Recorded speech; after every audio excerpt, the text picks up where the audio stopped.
Sir आज आप कानपुर नगर में आए हैं, क्या कहना चाहेंगे? देखिए, हम लोगों का कार्यक्रम आज 2 महीने से लगातार सारे ज़िले में जाकर लगातार हो रहा है हम लोगों का कार्यक्रम। और इसी के साथ ही साथ हमारा कानपुर देहात कल हुआ और आज कानपुर महानगर का कार्यक्रम लगा हुआ था।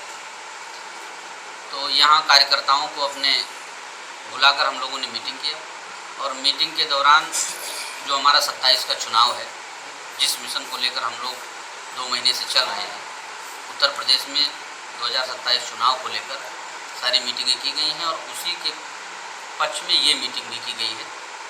तो यहाँ हम लोग कैंडिडेट के उद्देश्य से कि हमारे किस विधानसभा में कौन से कहाँ से कैंडिडेट लड़ेंगे, उसकी तैयारी की जा रही है और उसी पर हम लोगों की चर्चा हुई। राष्ट्रीय अध्यक्ष जी, जैसे कि आपको पार्टी बनाने की क्या आवश्यकता पड़ी? बहुत सही सवाल आपने पूछा है। इस देश में आज़ादी के बाद से सारी पार्टियां एक जात, एक परिवार, एक व्यक्ति में विलीन रह गई और इस देश में लोकतंत्र है और लोकतांत्रिक देश में लोकतांत्रिक पार्टी की आवश्यकता है। एक जात, एक परिवार, एक व्यक्ति की पार्टी की आवश्यकता नहीं है। जैसा हमारा संविधान में है कि रानी के पेट से राजा नहीं होना चाहिए, ठीक उसी प्रक्रिया को हम लोगों ने लागू किया है। आज सम्यक पार्टी में सारे जाति, सारे धर्म, सारे लोगों की एंट्री हो रही है और बारी बारी से सबको बूथ अध्यक्ष से राष्ट्रीय अध्यक्ष बनने का मौका मिल रहा है और सम्यक पार्टी का मैं चौथा राष्ट्रीय अध्यक्ष हूँ। मेरे कार्यकाल के बाद कोई दूसरी जाति का, दूसरे व्यक्ति का, दूसरे प्रदेश का राष्ट्रीय अध्यक्ष होगा। सम्यक पार्टी की आवश्यकता इसलिए पड़ी कि इस देश में आज वर्तमान सत्ताधारी पार्टी कह रही है कि 1 नेशन 1 इलेक्शन और सम्यक पार्टी का मानना है कि 1 नेशन 1 एजुकेशन।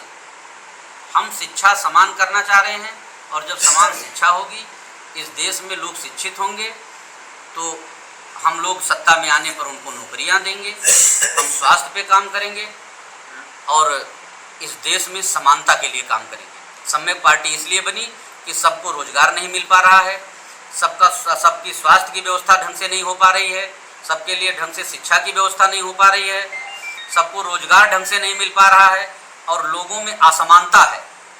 चाहे वो राजनीतिक प्लेटफार्म पर हो, चाहे सामाजिक प्लेटफार्म पर हो, सब जगह असमानता फैली हुई है। जात धर्म में सबको समान करने के लिए सम्यक पार्टी आई।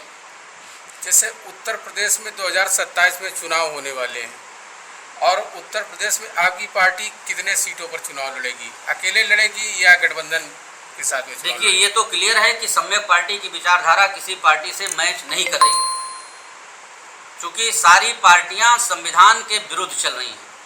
कोई एक पार्टी ऐसी नहीं है जिसके पार्टी संविधान में बदलाव लिखा हो। सब एक जात, एक परिवार, एक व्यक्ति की पार्टी चला रहे हैं। सब जगह तानाशाही होना संभव है, लेकिन सम्यक पार्टी में जहां बदलाव है वहां तानाशाही नहीं है, वहां लोकतंत्र है। तो सम्यक पार्टी प्रदेश में समानता के आधार पर इस उत्तर प्रदेश में 100 सीटों पर चुनाव लेने का निर्णय किया है, किसी से बिना कोई गठबंधन किए हुए। अकेले 100 सीटों पर पार्टी अपनी विचारधारा पे 100 सीटों पर चुनाव लड़ेगी और आगे चलकर अगले चुनाव में जो निर्णय पार्टी लेगी वो सबको सम्मान्य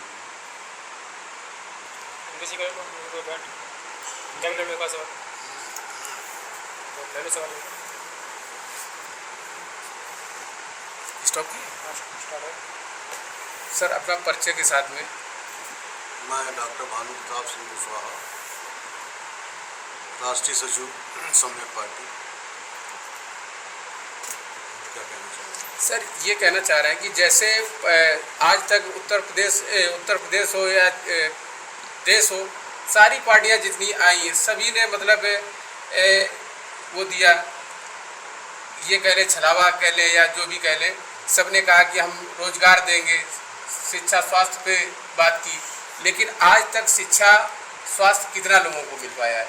या आप भी पार्टी आपकी स्टैंड हो जाती है, इसके बाद आप भी चुनाव जीतते हैं तो क्या कर पाएंगे? हमारा तो ये संकल्प है कि जो हमारी लोकतांत्रिक पार्टी सम्यक पार्टी बनी है, यही संकल्प है कि जो छलावा किया गया है वो देश के सामने दिखे और जो एक पार्टी भारतीय जनता पार्टी है वो संगठनात्मक पार्टी जरूर है, लोकतांत्रिक है, लेकिन लोकतांत्रिक व्यवस्था उसमें कायम नहीं है।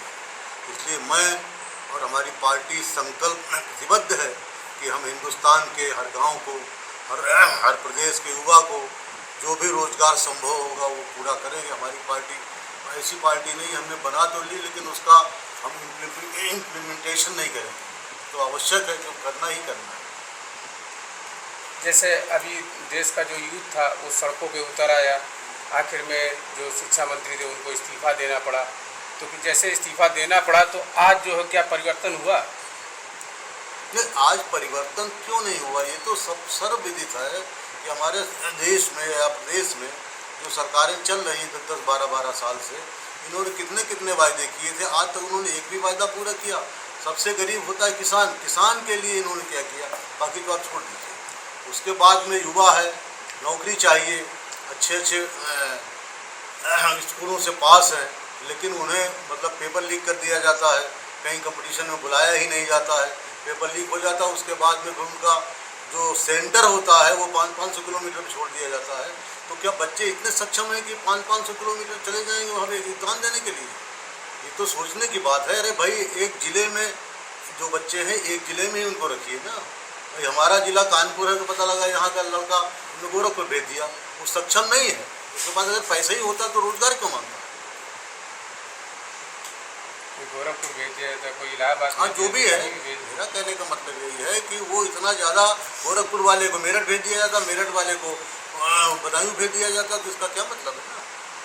भाई सुविधा आपको देनी है, हमें देश चलाना है, देश के युवाओं को संगठित भी रखना है, सुरक्षित भी रखना है, उनको रोजगार भी देना है।